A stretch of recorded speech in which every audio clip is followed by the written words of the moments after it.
Students, इस video में हम इस प्रश्नावली का लास्ट क्वेश्चन नंबर 5 सॉल्व करने वाले हैं, जिसमें किसी धनात्मक पूर्णांक के घन को हमें 9m 9m प्लस 1 और 9m प्लस 8 के रूप का होता है, यह प्रूफ करना है।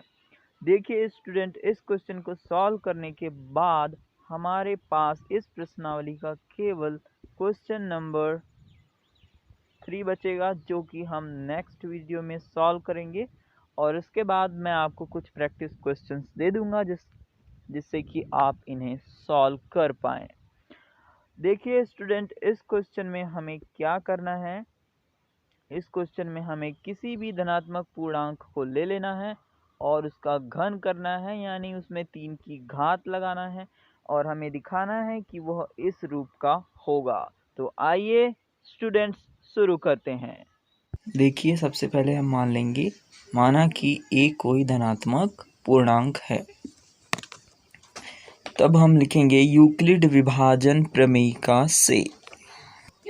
देखिए, यूक्लिड विभाजन प्रमेयिका से हो जाएगा a बराबर b into q plus r, यानी a कोई धनात्मक पूर्णांक हो तो हम उसको इस फॉर्म में लिख सकते हैं, जहाँ q कोई पूर्णांक है और r व b किस प्रकार संबंधित है। r बड़ा है 0 से या बराबर है r के और b से छोटा है। देखिए स्टूडेंट, सबसे पहले हम क्या करते हैं, b की वैल्यू इस क्वेश्चन में क्या रखेंगे, हम ये देख लेते हैं। सबसे पहले हम देखते हैं कि पिछले प्रश्नों को हल करते समय हमने b की वैल्यू किस प्रकार रखी थी, और एक आइडिया आपको आ जाएगा उनसे कि b की वैल्यू यहाँ क्या रखनी चाहिए। चलिए देखते हैं। देखिए, हमने जब एग्जाम्पल का क्वेश्चन सॉल्व किया था, एग्जाम्पल नंबर 3, जब हमने b की वैल्यू 4 लिया था। क्योंकि धनात्मक विषम पूर्णांक को हमें सॉल्व करना था और वो था हमारा 4q प्लस 1 और 4q प्लस 3 के रूप का। इसमें डायरेक्टली हमें यूक्लिड विभाजन प्रमेयिका इस प्रकार से है, उसमें दिख रहा है कि b के बराबर क्या है, 4 है। b into q plus r है, मतलब 4 इंटू क्यू प्लस 1 है। r की वैल्यू यहाँ दिख रही है, b की वैल्यू भी दिख रही है, और b की वैल्यू क्या है यहाँ पर, 4। इसलिए हमने b इक्वल टू 4 रखा था। आपकी बुक में भी ऐसा ही दिया हुआ है। लेकिन जब हमने प्रश्नावली का क्वेश्चन सॉल्व किया, क्वेश्चन नंबर 2, तब हमने क्या किया, यहाँ पर b की वैल्यू क्या दिख रही है, देखिए b into q plus r की वैल्यू तो 1 है, लेकिन b की वैल्यू यहाँ दिख रही है 6। तो यहाँ पर हमने क्या लिया था, b इक्वल टू 6, और यहाँ पर सीधा सीधा था धनात्मक समपूर्णांक या धनात्मक विषम पूर्णांक। यहाँ पर है धनात्मक विषम पूर्णांक, सीधा सीधा था, वर्ग या घन नहीं था। लेकिन जब हमने क्वेश्चन नंबर 4 सॉल्व किया, तब हमने b बराबर 3 लिया था, क्योंकि यहाँ पर हमें 3 दिख रहा था। लेकिन जो नेक्स्ट क्वेश्चन है उसमें क्या होने वाला है, देखिए उसमें हो गया है किसी भी धनात्मक पूर्णांक का घन हो गया है, घन यानी 3 की घात हो गई है। अब 3 की घात हो गई है, मतलब हम जो भी a मानेंगे उसका हमें घन करना पड़ेगा। इसके पहले क्वेश्चन में देखिए हमने ऐसा कुछ नहीं किया था, बिल्कुल सीधा सीधा था। आप इनके सॉल्यूशन भी देख लीजिए, एक बार आपको अच्छे से समझ में आ जाएगा। लेकिन इस बार क्या है, इस बार इस क्वेश्चन में इस धनात्मक पूर्णांक का घन है और हमें इन 3 की वैल्यू चाहिए। देखिए स्टूडेंट, यदि आपने क्वेश्चन अच्छे से सॉल्व किया होगा तो आपको पता होगा, हम जितनी b की वैल्यू रखते हैं उतने ही हमारे पास रूप आते हैं। इसका मतलब है कि हमें यहाँ पर 3 रूप चाहिए, तो हमें b की वैल्यू कितनी रखनी चाहिए, 3। तो स्टूडेंट, हम इस क्वेश्चन में b की वैल्यू 3 रखकर आगे हम सॉल्व करेंगे। चलिए देखते हैं कि कैसे सॉल्व होगा। यानी हम यहाँ पर b की वैल्यू रखने वाले हैं 3। अब देखिए, हम b की वैल्यू इस इक्वेशन में रखते जाएंगे। पहले यहाँ से समझ लेते हैं कि b की वैल्यू 3 के लिए r की कितनी संभावित वैल्यू हो सकती है।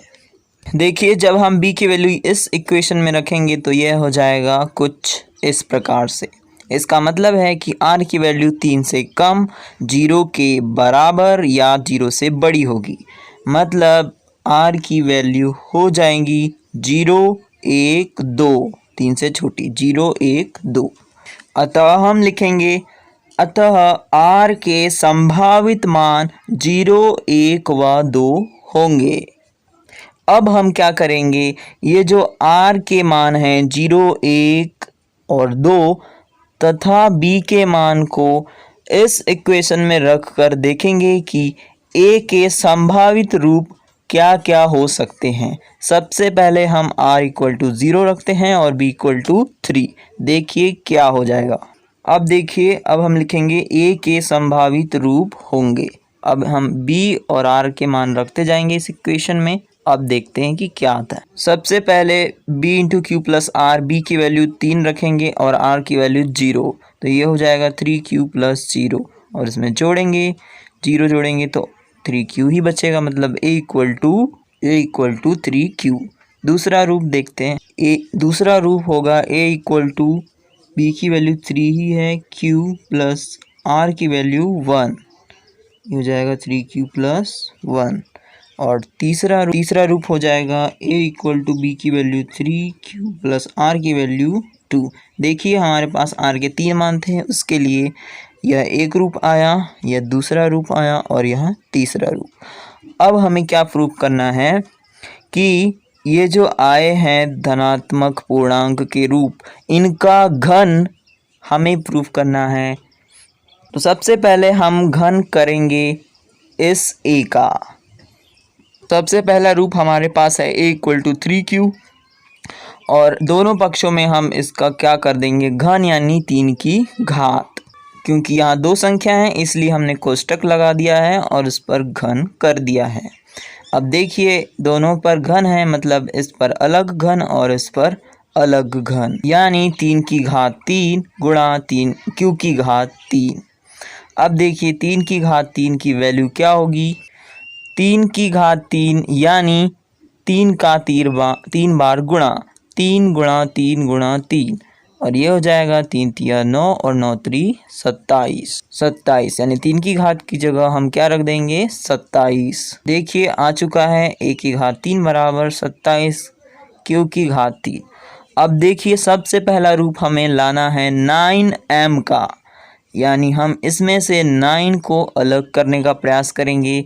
27 को ऐसे तोड़ कर लिखेंगे कि जिसमें 9 दिखना चाहिए, तो 9 त्री 27 हम कर देंगे। देखिए हमने 27 का रूप बदल कर लिख दिया है 9 गुणा 3 क्यूब। अब हमें 9 और m लाना है, मतलब इस पूरे को हम मान लेंगे m। देखिए हमने मान लिया है 3q cube equal to m। ये ऐसा हम इसलिए मानते हैं क्योंकि यहाँ पर q की कोई भी वैल्यू यदि हम रखेंगे तो कुछ ना कुछ गुणा होके 3 का गुणा होके ये पूरी कुछ ना कुछ वैल्यू आएगी और वो क्या होगी, अकेली वैल्यू होगी, इसलिए हमने इसे m मान लिया है। तो हम इसकी जगह अब हम रख देंगे m। देखिए क्या हो जाएगा, ये 9m पहला रूप हमारा आ चुका है। अब देखते हैं हम दूसरा रूप। देखिए हमारे पास दूसरा रूप है a equal to 3q plus 1। अब हम पहले जैसा किया वैसा ही इसका क्यूब और इसका क्यूब कर देना है। यहाँ पर जोड़ है इसलिए हम कोष्टक लगा देंगे और दोनों में क्यूब कर देंगे। अब देखिए क्यूब का फॉर्मूला इस्तेमाल करेंगे। यहाँ देखिए हमारे पास फॉर्मूला होता है a धन b का whole cube equal to a cube plus 3a square b plus 3ab square plus b cube. इससे हम तुलना कर लेंगे। पहले यहाँ से देखिए a इक्वल टू 3q और b equal to 1, a equal to 3q और b इक्वल टू 1। अब हम a की वैल्यू यहाँ रखते जाएंगे और b की वैल्यू भी साथ ही साथ हम रखते जाएंगे। देखिए a की इक्वल टू क्या हो जाएगा, a cube equal to a cube यानी a की वैल्यू 3q, मतलब 3q का क्यूब 3 की घात धन 3 गुणा ए मतलब ए की वैल्यू 3q इसका वर्ग लगा है, b यानी 1 गुणा 1 धन 3 a की वैल्यू 3q, फिर से हम कोष्टक लगा देंगे, b की वैल्यू 1 और 1 का क्या है वर्ग धन b की वैल्यू क्या है 1 और उस पर कितने की घात है 3, हमने लगा दिया है 3 की घात। अब देखिए इसको सॉल्व करते हैं। a³ बराबर 3 की घात 3 अभी हमने लाकर देखा था, कितना आया था 27। हाँ लिख देंगे हम 27 क्यू की भी घात 3 हो जाएगी अलग अलग धन 3। अब 3 का वर्ग अलग होगा, क्यू का वर्ग अलग, 3 का वर्ग 3 गुणा 3 यानी 9 गुणा क्यू का वर्ग, 1 का गुणा करेंगे तो वही रहेगा, मतलब इतना ही आएगा धन 3। फिर इसमें क्या हो जाएगा, 3 का गुणा 3 में करेंगे तो ये हो जाएगा 9, क्यू का गुणा क्यू में 9q हो जाएगा, ये 1 का वर्ग होगा 1 धन 1 का गुणा 3 बार करेंगे तो 1 ही आएगा, 3 नहीं आएगा। करके देख लेते हैं।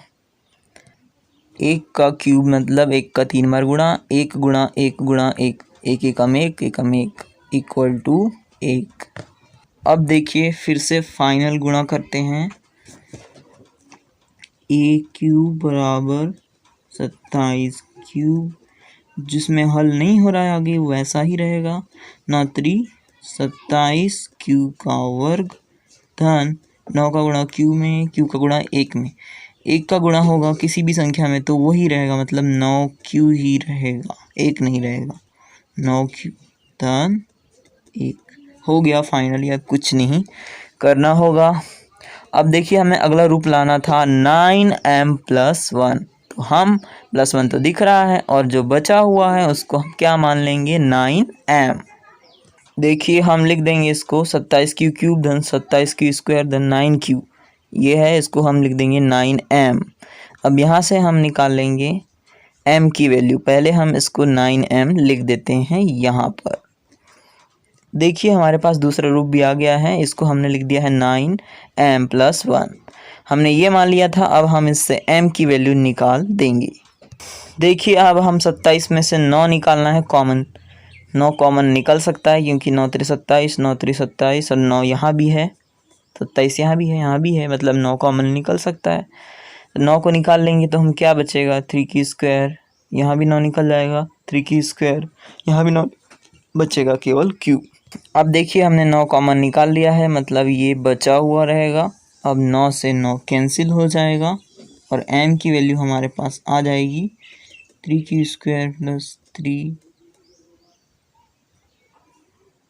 सॉरी यहाँ पर 3q क्यूब है, q² plus q equal to m, यहाँ लिख देंगे हम जहाँ m बराबर इतना है।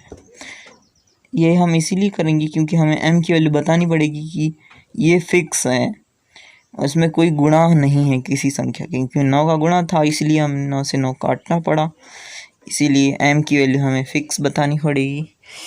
क्योंकि ये हमें q की वैल्यू कोई भी रखेंगे तो कुछ ना कुछ ये जुड़ कर आएगा पूरा, और वो क्या होगा अकेला m, जिसमें कुछ भी गुणा नहीं है। अब हम देखते हैं कि हमें तीसरे रूप में क्या करना है। तीसरा जो है वो है a=3q + 2, इसमें भी ऐसा ही क्यूब करना है हमें। देखिए हमने दोनों पक्षों में क्यूब लगा दिया है। अब हम सरसमीकरण का इस्तेमाल करेंगे, a धन b का whole cube equal to a³ plus 3a² b धन 3ab वर्ग धन b क्यूब, या b की घात 3। देखिए यहाँ से डायरेक्टली हम देख सकते हैं a = 3q है और b = 2 है। अब हम क्या करेंगे, a = 3q और b = 2 इस इक्वेशन में रखते जाएंगे, जो कि बराबर होगा a³ के, यानी a³ =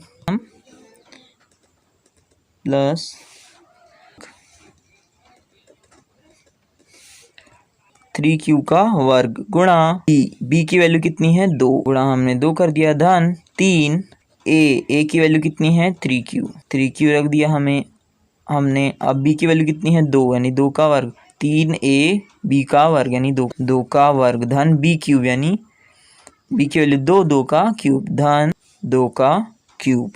अब हम देखिए इसको सॉल्व करते हैं।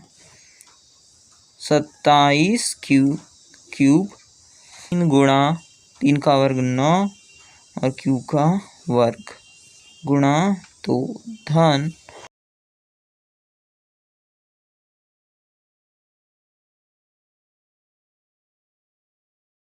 देखिए 2 का घन क्या हो जाएगा 2 गुणा 2 गुणा 2 2 दूनी 4 और 4 दूनी 8।